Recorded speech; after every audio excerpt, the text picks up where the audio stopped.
Magandang araw po! Ako po si My Loves. At ito po ang episode 23 ng ating Transcended Broadcast. Ang tanong po natin ngayon ay, ang Diyos ba ay imbento lamang? Ang Diyos ay hindi kasang-isip. Siya ay Diyos ng mga Diyos, Ama ng mga anak na may espiritu niya, at mga hindi anak ay hindi mga Diyos.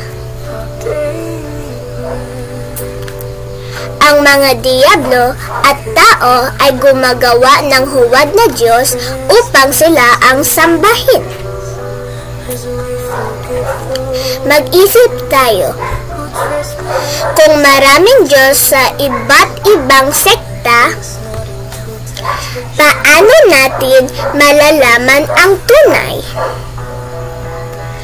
Ang tunay bang Diyos ay ipinakilala ng kanyang sariling aklat, ang Espiritu? Ang Diyos ba ay nanganganak ng mga anak na Diyos sa katawang tao? Ang mga huwad bang Diyos ay mga anak na hindi Diyos? Bakit gustong maging Diyos ng diyablo? Ayon sa 1 Corinto chapter 44. Ang Diyos ba ay nagpapakilala sa mga hindi Kanya? Ang Diyos ba ng mga propeta, apostol at ni Kristo ay pareho sa mga Diyos ng sekta?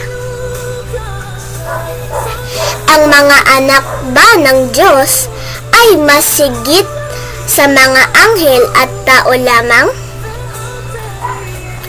Ang kalooban ba ng Diyos ay nasa mga anak niya lamang?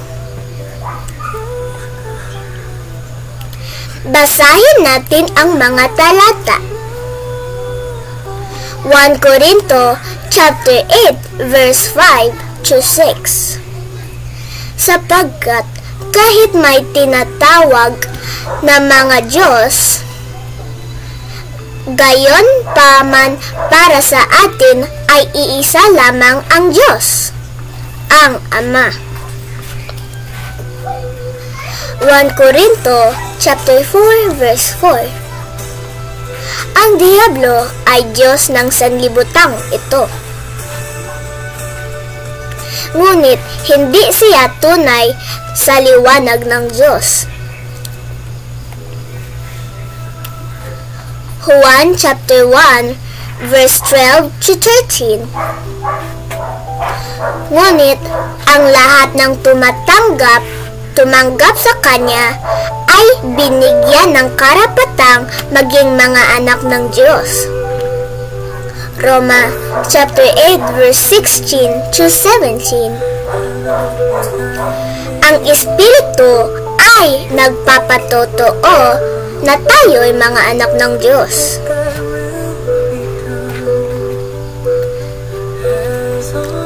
Mga tagapagmana kasama ni Kristo.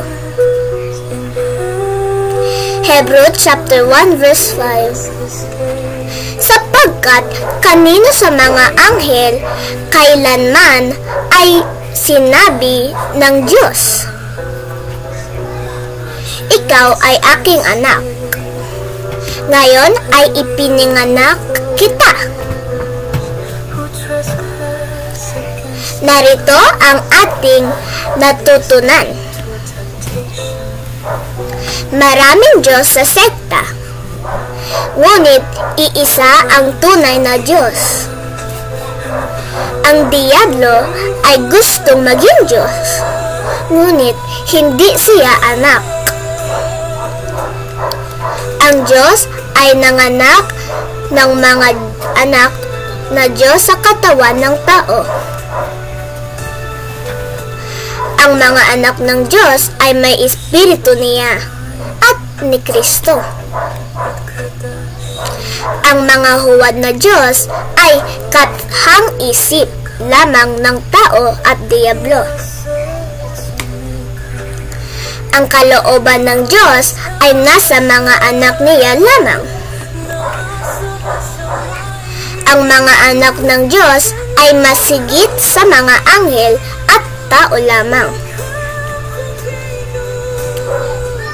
Hindi imbento, hindi kathang-isip, hindi gawa ng tao.